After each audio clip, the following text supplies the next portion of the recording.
The Innkeeper's Daughter, written by Val Wood, read by Anne Dover. Chapter 1. Holderness, 1847. How will you manage, Sarah, when I'm gone? Don't know how, but I'll have to, won't I? There's nowt else for it. Joseph Thorpe looked down at his wife. She was such a little thing, he thought, grown smaller over the years since they'd been wed. Having had 4 bairns must have shrunk her. She had been 25 to his 30 when they'd wed in the spring of 1832, so she was now well over her middle years at 40.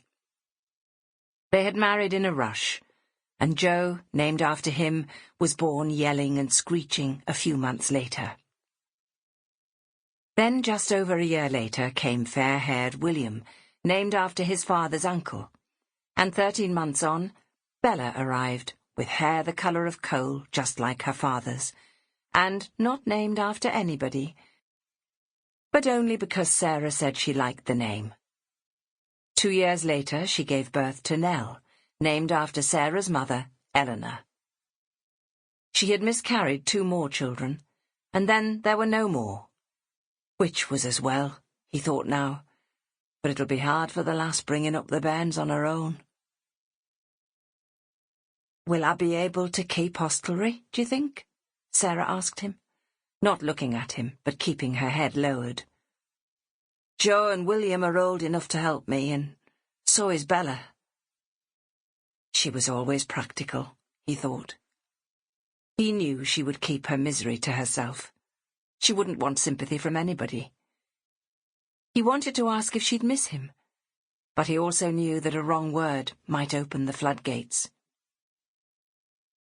He hadn't felt well for some months, breathless when rolling a barrel of ale, a sharp pain when coming up the cellar steps.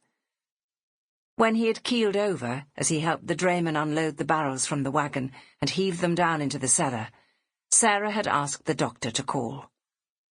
A weak heart, the physician had said. 6 months is the best I can offer you. Maybe a year if you take it easy. Joseph didn't know the meaning of the word. He was used to working hard. He'd been a coal miner when he was a lad, working at the pits in West Yorkshire like his father and grandfather before him. He'd gone on a day's outing to the seaside at Bridlington and met Sarah, also on a day trip from her factory work in Hull. Joseph's Uncle William was an innkeeper, and it was he who had suggested that Joseph should apply for the tenancy of the Woodman Inn in a village east of Hull, where the previous tenant, a friend of his, had just died. "I'll give you some tips," he told Joseph. "It's a better life than working underground, and I should know, 'cause I've tried both. Apply for the tenancy. Tell them you've some experience, and if you get it, then I'll show you what to do." They were in a hurry to be married, and so he did. He dressed in his only suit and plastered down his black hair, and because he was familiar with the names of some of the ales and beer, he came over as well informed. He was a big man and looked impressive, and the brewery agent guessed quite rightly that he wouldn't have any trouble with his customers. Sarah was delighted. She didn't want to live in West Yorkshire. She wanted to stay close to the places she knew, and she thought the wife of an innkeeper had a better handle to it than the wife of a coal miner, and there'd be less washing to do. Joseph had put on weight over the years, drinking plenty, though rarely drunk, and eating well, for Sarah was a good cook. "Reckon that's what's done it," he thought. But then, without good food and drink in your belly, what's point of life? "We'll not tell bairns yet," she said, as they stood contemplating in the kitchen at the rear of the inn. "We'll just say that you've to ease up.